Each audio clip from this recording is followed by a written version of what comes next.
ছবিতে যে কাজ করব, যে ফিল্মে আমি আসবো, কাজ করব, আমি কখনো এটা ভাবিনি। অমর চিত্রনায়ক সালমান শাহ হত্যা মামলায় তার স্ত্রী সামিরা হক সহ 11 জনের বিরুদ্ধে তদন্ত প্রতিবেদন দাখিলের জন্য আগামী 14 মে দিন ধার্য করেছেন ঢাকার একটি আদালত। বৃহস্পতিবার ঢাকার মেট্রোপলিটন ম্যাজিস্ট্রেট জুয়েল রানার আদালতে প্রতিবেদন দাখিলের কথা থাকলেও তদন্ত কর্মকর্তা তা জমা দিতে না পারায় নতুন তারিখ নির্ধারণ করা হয়।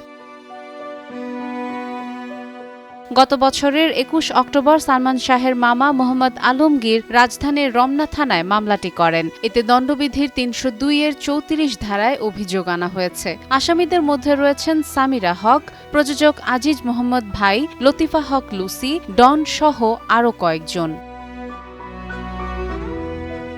মামলার অভিযোগে বলা হয়েছে ১৯৯৬ সালের ৬ সেপ্টেম্বর সালমান শাহের বাসায় গিয়ে পরিবারের সদস্যরা প্রথমে জানতে পারেন তিনি ঘুমাচ্ছেন। কিছুক্ষণ পর ফোন পেয়ে ফিরে এসে তারা তাকে বেডরুমে নিথর অবস্থায় দেখতে পান। অভিযোগ অনুযায়ী তখন কয়েকজন নারী তার হাত পায়ে তেল মালিশ করছিলেন। হাসপাতালে নেওয়ার পথে তার গলায় দড়ির দাগ এবং মুখমণ্ডল ও পায়ে নীলচে চিহ্ন দেখা যায়। পরে ঢাকা মেডিকেলে নেওয়া হলে চিকিৎসক জানান তিনি আরও আগেই মারা গেছেন।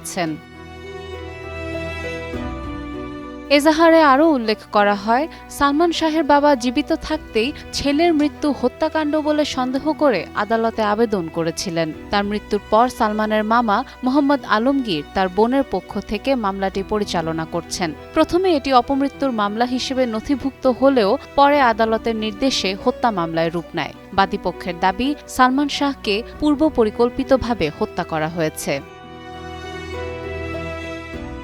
সাদিয়া ইসলাম, টাইমস টুডে।